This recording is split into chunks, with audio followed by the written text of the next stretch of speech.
اس بات میں کوئی شک نہیں کہ ارتھ کے ساؤتھ پول میں موجود انٹارکٹیکا دنیا کا وہ کانٹیننٹ ہے جہاں قدرت انسان کو بالکل بھی برداشت نہیں کرتی۔ یہ دنیا کا سب سے ٹھنڈا، سب سے دور، سب سے ویران اور سب سے خشک ترین کانٹیننٹ ہے، لیکن ان سب مشکلات کے بعد بھی یہاں پچھلی کئی صدیوں سے انسان واقعی میں رہتے ہیں۔ لیکن سوال یہ ہے کہ آخر کیسے؟ ناظرین، انٹارکٹیکا اتنا بڑا کانٹیننٹ ہے کہ اس میں پورا امریکہ اور پورا انڈیا ایک ساتھ فٹ آ سکتے ہیں۔ امیجن کریں کہ اتنے بڑے کانٹیننٹ کا 98% حصہ گہری برف سے بھرا ہوا ہے، اتنی گہری کہ یہاں کئی حصوں میں 5 کلومیٹر ڈیپ تک صرف برف ہی برف ہے۔ ویسے تو یہاں ٹیمپریچر -60 ڈگری سیلسیس تک جاتا ہے، لیکن سال میں 1 یا 2 مرتبہ یہاں گرمی بھی پڑتی ہے، پر اس گرمی میں بھی یہاں کا ٹیمپریچر -12 ڈگری سیلسیس ہوتا ہے۔ کیونکہ یہاں پورا سال ٹیمپریچر فریزنگ پوائنٹ سے کم ہی رہتا ہے، اسی وجہ سے یہاں برف میلٹ ہی نہیں ہوتی۔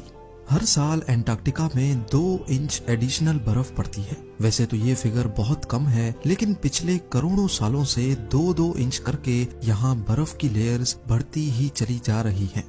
صرف برف اور شدید ٹیمپریچر ہی یہاں زندگی کے لیے مشکلات پیدا نہیں کرتے، بلکہ انٹارکٹیکا میں ہیومیڈیٹی نہ ہونے کے برابر ہے۔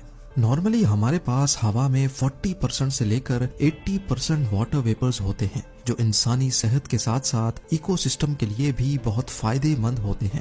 لیکن انٹارکٹیکا میں ہیومیڈیٹی لیول صرف اور صرف 0.03% ہی ہے۔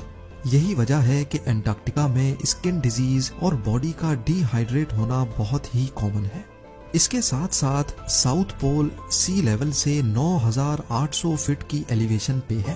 یہ اتنا ڈیڈلی تو نہیں ہے، لیکن زیادہ تر لوگوں کے لیے یہ ایلیویشن ان کی مشکلات میں اضافہ کر دیتی ہے۔